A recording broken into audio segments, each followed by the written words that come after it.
Catenation क्या होती है? Self combination. All of you know, आपको क्या लगता है पूरी केमिस्ट्री में से सबसे ज्यादा किसकी कैपेबिलिटी है?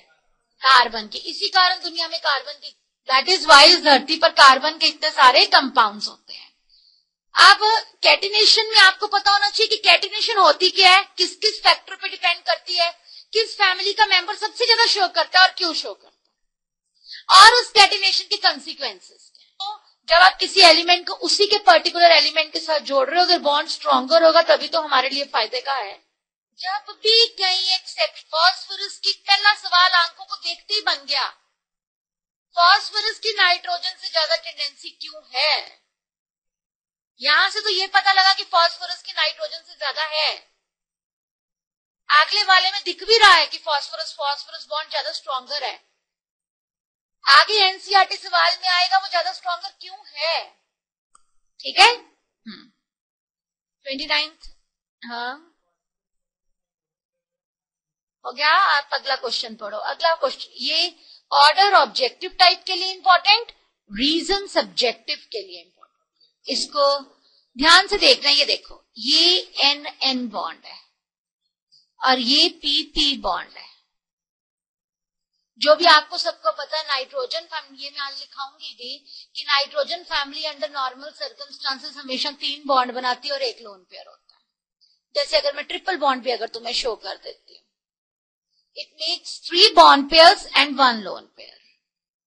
नाइट्रोजन का इतना छोटा साइज होने के कारण ये वाला लोन पेयर इस दूसरे लोन पेयर को बहुत जबरदस्त रिपेल करता है। ये प्रॉब्लम यहां नहीं आती। होनी चाहिए थी नाइट्रोजन की कैटिनेशन की प्रॉपर्टी ज्यादा, लेकिन हो रही है फॉस्फोरस की, तभी तो आप P4 का मॉलिक्यूल बना रहे हो ना। यही कंसीक्वेंस है कि नाइट्रोजन N2 की तरह क्यों एग्जिस्ट करता है और फॉस्फोरस P4 की तरह क्यों एग्जिस्ट करता है। अब इसकी सेल्फ कॉम्बिनेशन की प्रॉपर्टी क्यों ज्यादा है? क्योंकि फॉस्फोरस का साइज इतना सफिशिएंट है कि उसमें ये लोन पेयर रिपल्जेंस नहीं होती। जो आप लोगों ने ये P4 का अभी स्ट्रक्चर किया, ये P4 के स्ट्रक्चर के बीच में फॉस्फोरस का size was sufficient that this lone pair repulsions was not there, whereas in nitrogen, due to the smaller size of n atoms, the lone pair present on n atoms repel each other. समझ आई मेरी बात सबको? Same वही exception आ गई, जैसे nitrogen phosphorus arsenic में phosphorus ज्यादा था, वैसे ही उससे टेपो में सल्फर ज्यादा है। कारण भी सेम है। जो N और P का कारण था वही O और S का कारण। क्या? Due to small size comma lone pair of electrons on oxygen repel the bond pair of O bond to greater extent than lone pair of electrons in case of sulfur. As a result, SS bond is much stronger. SS bond energy is 213 kilojoules per mole, whereas OO bond energy is 138 kilojoules per mole. Yes, good question. Group 15 is nitrogen family. Group 14 is carbon family. जब आप left to right जाते हो तो size decrease करता है। जब भी कभी साइज डिक्रीज करेगा तो रिपल्जन हमेशा बढ़ जाएंगे। And weaker is the bond. अब अगले क्वेश्चन का आंसर ऐसा सच रटना है, पर पढ़ो जरूर। डिफाइन कैटिनेशन तो आता है तुम्हें। Illustrate with reference to sulphur chemistry, इसका आंसर पढ़ो। हाँ, ये याद ऐसे इसकी कैटिनेशन के कारण ये इन फॉर्म्स में एग्जिस्ट करता है। It can exist as polysulphate, it can exist as polysulphanes, polysulphides, polysulphuric acid. In the elemental state also, it exists as acid, having puckered 8-membered crown-shaped ring structure. ठीक है, चलो आगे। अब मैंने आपको इसमें एनसीईआरटी के या बाकी जितने भी सवाल उस टॉपिक के बनते थे सब दे दिए, पर आपको एक नजर जरूर दौड़ानी है। अगर आपने कैटिनेशन का कंसेप्ट कर लिया, आपको पता लग गया सिलीनियम का साइज बहुत बड़ा है, इसलिए जो सिलीनियम बॉन्ड है वो इतना स्ट्रॉन्ग नहीं होगा। यहां रिपल्जेंस का कंसेप्ट नहीं लेना, यहां पर कंसेप्ट लेना है बॉन्ड एंथैल्पी का। ऐसी same question, nitrogen forms N2, phosphorus forms P4।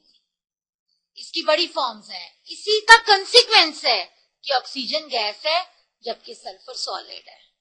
इसी का कंसिक्वेंस है नाइट्रोजन गैस है बट फॉस्फोरस सॉलिड है। ऐसे क्वेश्चन यहां से आपको पता लग गया कि कैटिनेशन ने उसकी फिजिकल स्टेट को भी इफेक्ट कर दिया।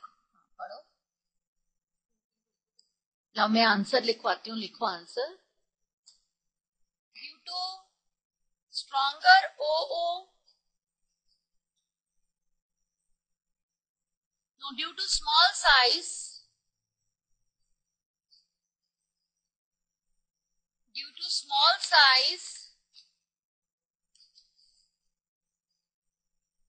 oxygen, due to small size and high electronegativity, due to small size and high electronegativity, due to small size and high electronegativity, oxygen atoms form p-pi multiple bond, p-pi double bond. Oxygen atoms form p-pi double bond with other oxygen atoms to form SA, this O2 molecule. लिख लिया? Is this clear? आगे लिखो, इसके कारण क्या होता है? Being non-polar, left page पे लिख लो, being non-polar, O2 non-polar है ना? Being non-polar, the intermolecular forces among oxygen molecules are, being non-polar, the intermolecular forces among oxygen molecules are weak van der Waals forces,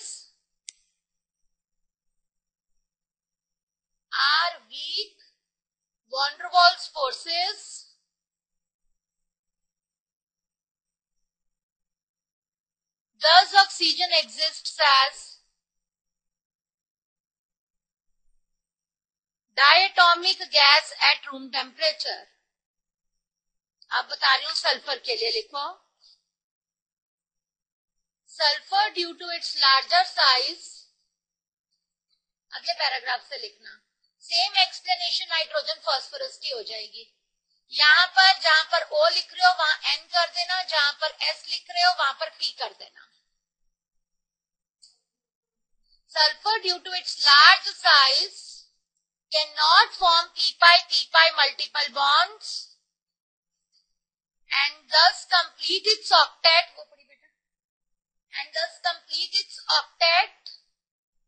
by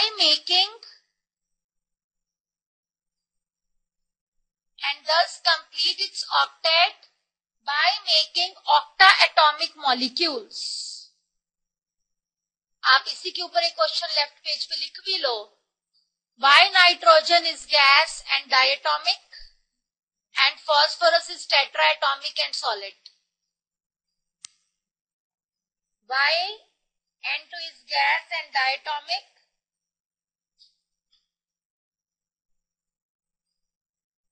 But phosphorus is solid and tetraatomic. कि sulphur vapours कौन से paramagnetic show करते हैं? S2 molecules. और कितने temperature से ऊपर show करते हैं? 1000 केल्विन से ऊपर।